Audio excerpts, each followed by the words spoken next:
Hare Krishna. So we are at the point where we were discussing Lord Chaitanya's instructions to Sanatana Goswami.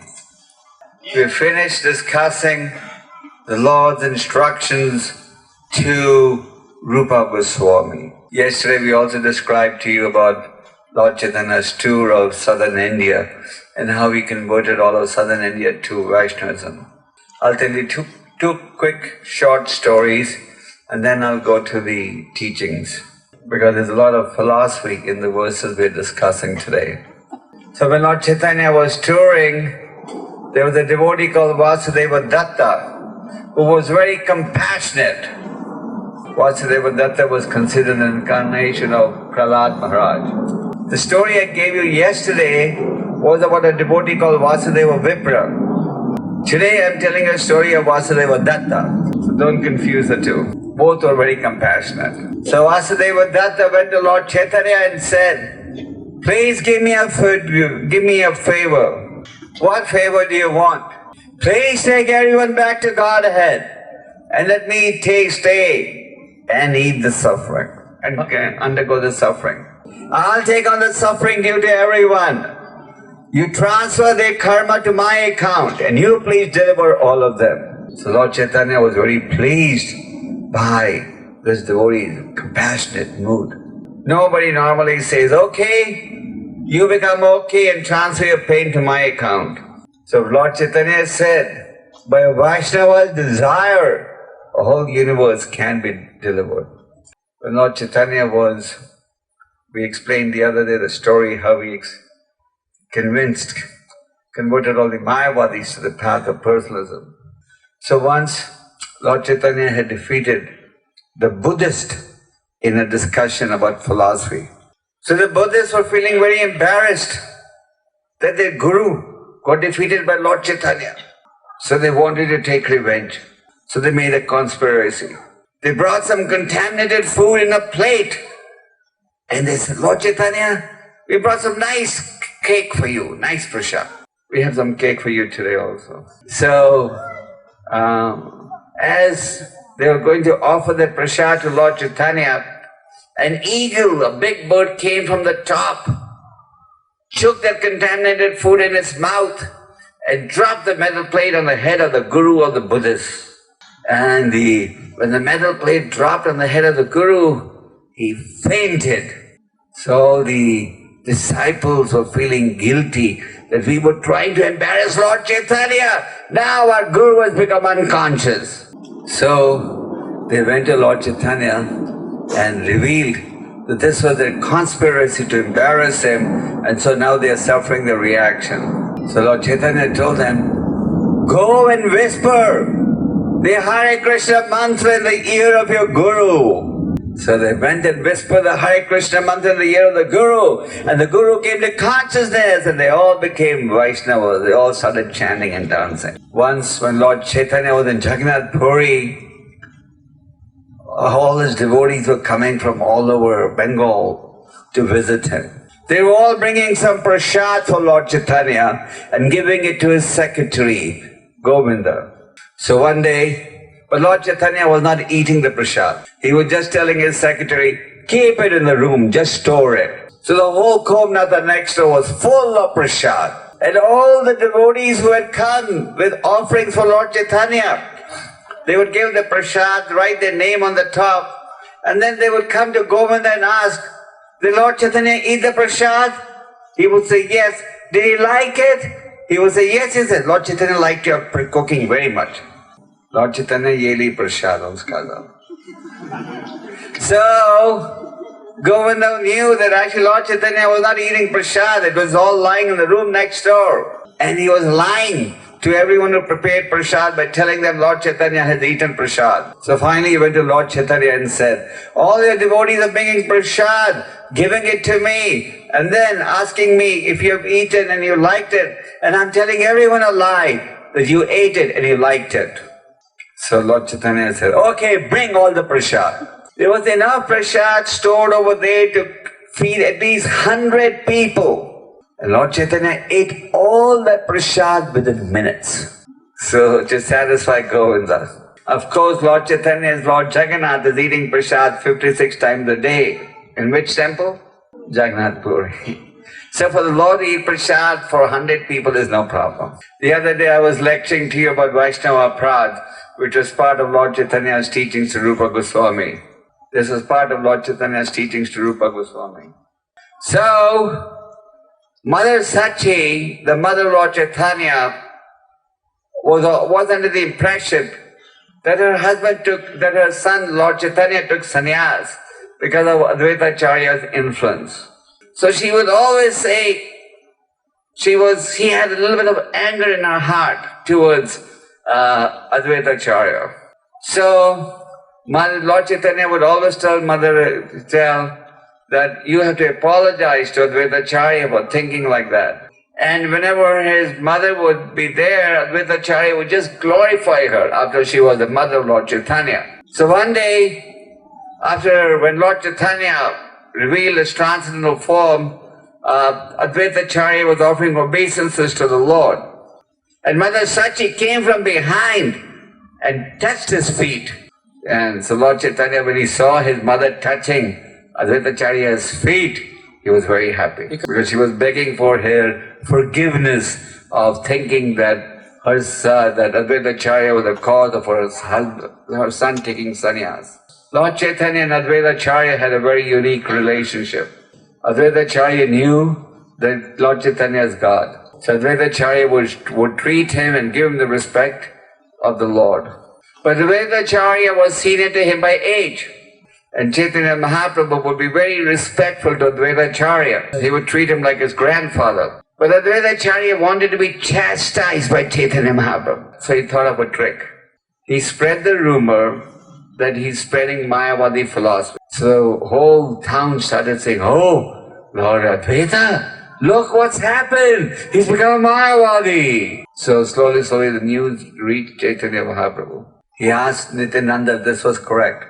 Nityananda said, "Yes, told of Slush. I also heard that Advaita is now preaching Mayavadi philosophy." So Lord Chaitanya was a staunch opponent of Mayavadi Siddhanta. So he went and he kicked Advaita Acharya in anger. And Lord Advaita Acharya was very happy. He said, "Bolshoi spasiba." Because he wanted to be chastised and the whole thing was a drama. So Lord Chaitanya described to Sanatana Goswami the opulence and sweetness of Krishna. In describing the opulence and sweetness of Krishna, Lord Chaitanya gave a very wonderful story to show how vast the creation of the Lord is. This is a story that Lord Chaitanya told Sanatana Goswami to describe the greatness of Krishna's creation. The story is about Lord Brahma coming to visit the Lord in Dwarka. Actually, Brahma is a position. Shiva is also a position. They are like permanent governors. They are called Chira Lokaparna, which means permanent governors. Chira Lokapala. Just like a governor is known as Rajpal, so they are known as Chira Lokapala. They govern the affairs of this universe. So once, the four-headed Lord Brahma had gone to see the Supreme Lord in Dwarka, but he was stopped as a doorkeeper. I think if you try to go to the Kremlin, you will probably get stopped also, isn't it? We знаете где Kremlin? Okay. So they got stopped by the doorkeeper. Doorkeeper said, "What do you want?" He said, "I want to see Krishna." So the doorkeeper went to the Lord and said, "Somebody has come to see you. Brahma has come to see you." So Krishna said, "Please ask, which Brahma is it? Which Brahma are you?" Just like you say, Vladimir. So you want to know fully, Vladimir what? So he said, "Which Brahma?" "I'm the four-headed Brahma, the father of the four Kumaras." So he was allowed in. As soon as he came in, he offered his respects. Krishna asked him, "So, what can we do for you?" He said, "Before I ask my question, I have a question to you. Are there any other Brahmas besides me?" And he had not even finished asking his question when numerous other Brahmas came there. Some had 10 heads, 100 heads, 1,000 heads, million heads, trillion heads. Then there were many Shivas who came with many heads. Then many Indras came there. And they were all offering their respects to the Lord. They were all seeing the opulence of Dwarka. And they were thanking Krishna for having invited them. Now all these Brahmas, Shivas and Indras could only see themselves and Krishna, not anybody else. Only the four-headed Brahma could see all the Brahmas, all the Shivas, all the Indras. And then the four-headed Brahma felt like a rabbit in the midst of elephants. So this story was explained by Lord Chaitanya to Sanatana Goswami to show the opulence and sweetness of Krishna. After all, Lord Chaitanya directed everyone to surrender to Krishna. We see Krishna's opulences when he was in Dwarka. How Krishna expanded himself simultaneously into 16,108 forms. And how he was present in each of these palaces with one of his queens performing a different pastime which totally amazed Narada Muni. So after describing the opulence and sweetness of Krishna, Chaitanya Mahaprabhu proceeded to explain how, where there is Krishna, there will be no Maya. Just like when there is sunshine, there is no room for darkness. Just like we all have experience, when you have the light, sunshine, then there's no room for darkness. When the militia is there, the thieves run away. So, where there's Krishna, there's no room for Maya. So what does it practically mean, where there's Krishna? It practically means that where Krishna is being worshipped and followed. If you're following Krishna, worshipping Krishna, then there's no room for the illusory energy. Just like even when a child is holding his father's hand, then he has no fear of any stranger or anyone.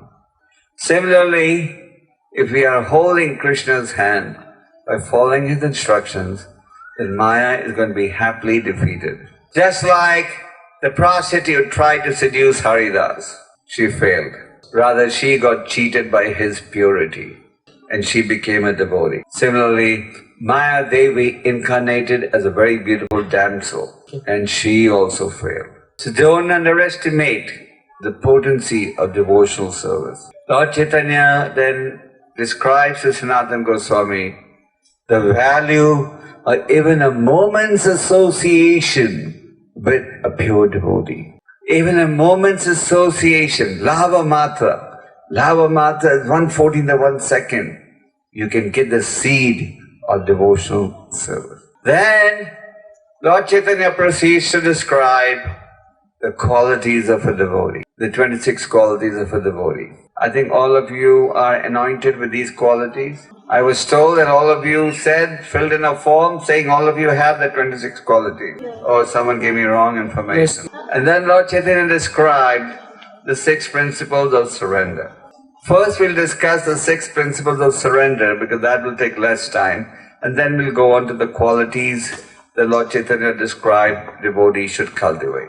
Anukalasya sankalpa pratikulyasya varjanam raksheshyati vishvaso gopatve varanam tatha atmanakshepa karpanye sadvidha sharnagati. Have you heard this word sharnagati before? Sharnagati means to surrender. In Canada we have a farm and the name of that farm is Sharnagati. Big farm, about 2,000 acres. So, we are all here because we are interested in Sharnagati. If you don't take shelter of the Lord, then you're forced to take shelter of the illusory energy. So we have our choice. Now, Lord Chaitanya himself gave 6 important points or instructions as to how we can achieve Sharnagati. Lord Chaitanya gave these instructions to Sanatana Goswami. First thing Lord Chaitanya said, accept everything favorable for spiritual advancement and reject everything unfavorable. We apply this theory in all our dealings. Just like you will only eat food what is good for your health and not take food which is bad. And if someone told you, take this nice cake, it's on a silver plate, but there's a drop of poison somewhere, you won't take it at all. You tell a businessman, okay, I want to buy this from you, but at a loss, he won't sell it to you. So we should accept everything favorable for rendering transcendental service to the Lord. So what's favorable?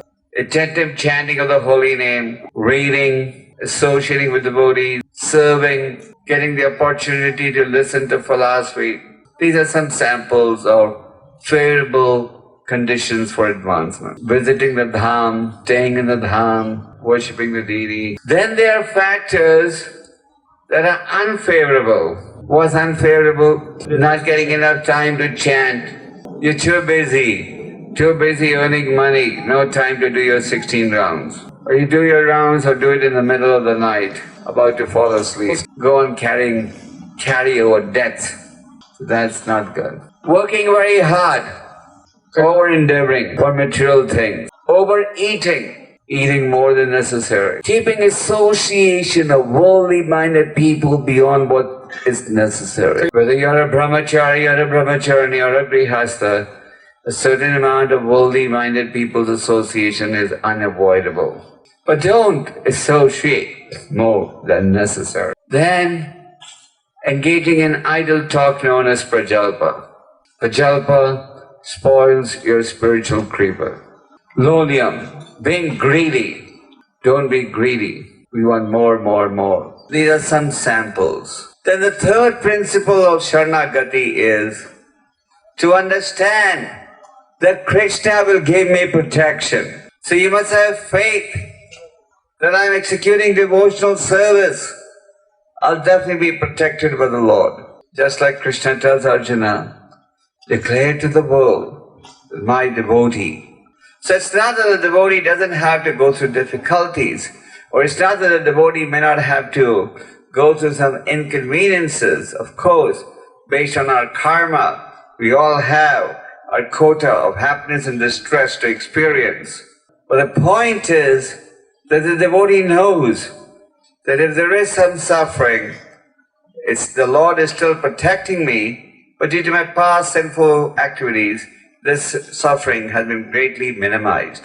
So Krishna is very merciful to his devotees, and a devotee knows that Krishna will give me protection, and this devotional service will not go in vain. Then the fourth is the devotee must understand that Krishna is his maintainer and protector and not any demigod. Krishna is our only master. Ekala Ishwara Krishna Arsabhritaya. Krishna is the only master and all others are his subordinates.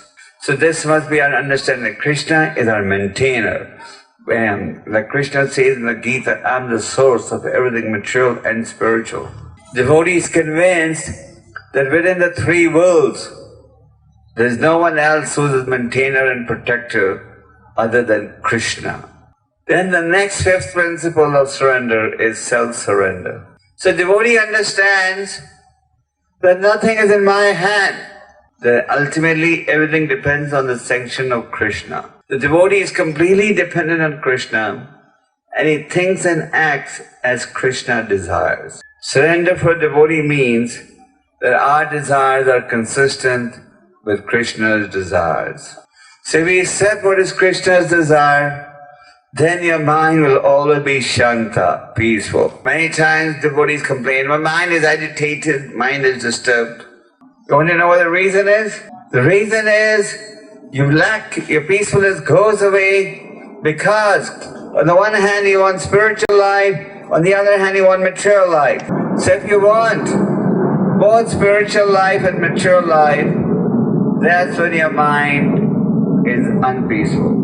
But if you're only maintaining spiritual desires and the desires based on instructions of Guru and Krishna, then your mind will always be peaceful. Rukmini was about to be married to Shishupala. She sent a Brahmin with a message to Krishna. Come and save me! I'm about to be married against my wishes. So Krishna received the Brahmin, washed his feet, and he asked a question. He said, is your mind peaceful? Because unless your mind is peaceful, it's hard to execute devotional service. So the solution to an unpeaceful mental situation is attentive chanting and absorption in the instructions of the Lord coming through the parampara. And the last principle of surrender is humility. Humility is the wealth of a transcendentalist. In the true life, nobody wants to be humble. They think to be humble is a sign of weakness and defeat. So they love to be proud, arrogant, insulting, insult. But a devotee's wealth is humility. We gave you the story the other day of Lord Chaitanya, how he was not sitting with the Mayavadi sannyasis. Where was he sitting? Where people washed their feet. And when they said, why aren't you reading the Vedanta? He said, my spiritual master thought I was a fool. So he said, just chant. Lord Chaitanya had a spiritual uncle called Ramchandra Puri. He used to criticize Lord Chaitanya. Once he came to Lord Chaitanya's room on a hot day, and he saw a lot of ants crawling. And he said, oh, you must have eaten a lot of sweets. Actually, Lord Chaitanya was a very strict sannyasi. But he was trying to ridicule. Hey, you're eating sweets. So now the ants are there because some sweets are spilled over. So Lord Chaitanya completely stopped eating. And every time he would see him, he would offer him respect. So, humility is, you'll never be a loser by being humble. As some of you may know, at one time Śrīla Prabhupada was in the pharmaceutical business. So once Prabhupada had prepared a vitamin tonic and he was showing it to one of his godbrothers. So Prabhupada's godbrother said, Abhay Babu, give me a tonic by which I can develop love of God. If somebody had a stall over there selling a bottled tonic, so he told Prabhupada, give me a tonic by which I can develop love of God. So Prabhupada was always very humble. He said, I know the formula, but the medicine is not ready as yet. Sanada pisuni chena, tharora pisai, namani namanadina, kirtanadi sadahari.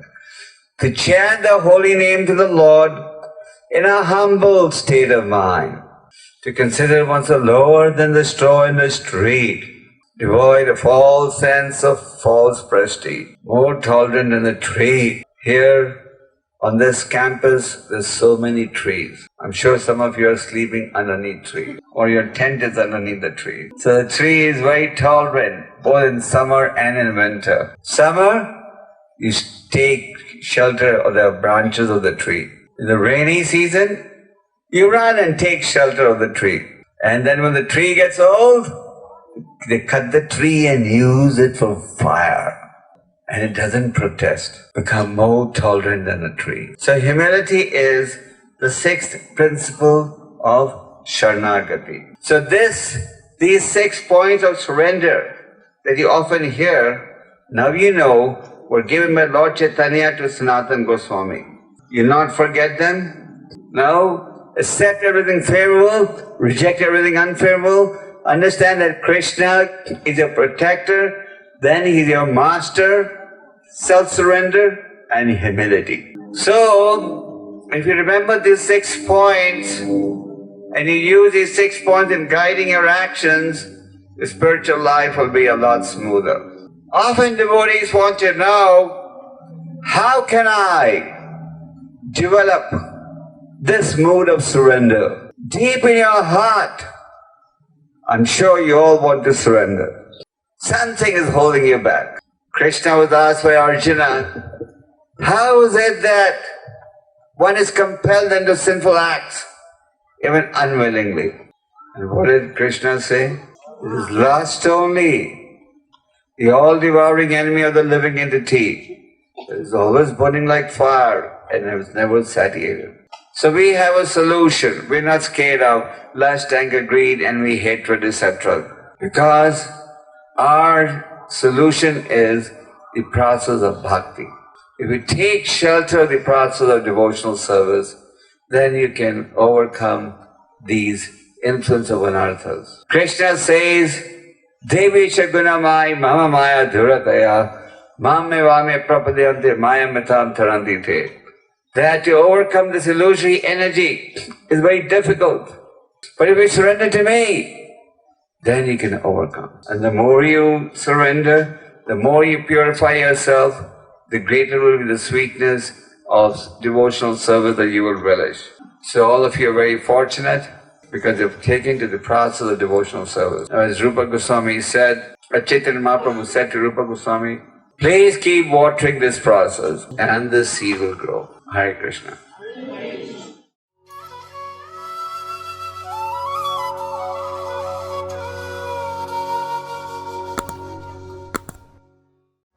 Hare Krishna, Hare Krishna, Krishna Krishna, Hare Hare, Hare Rama, Hare Rama, Rama Rama.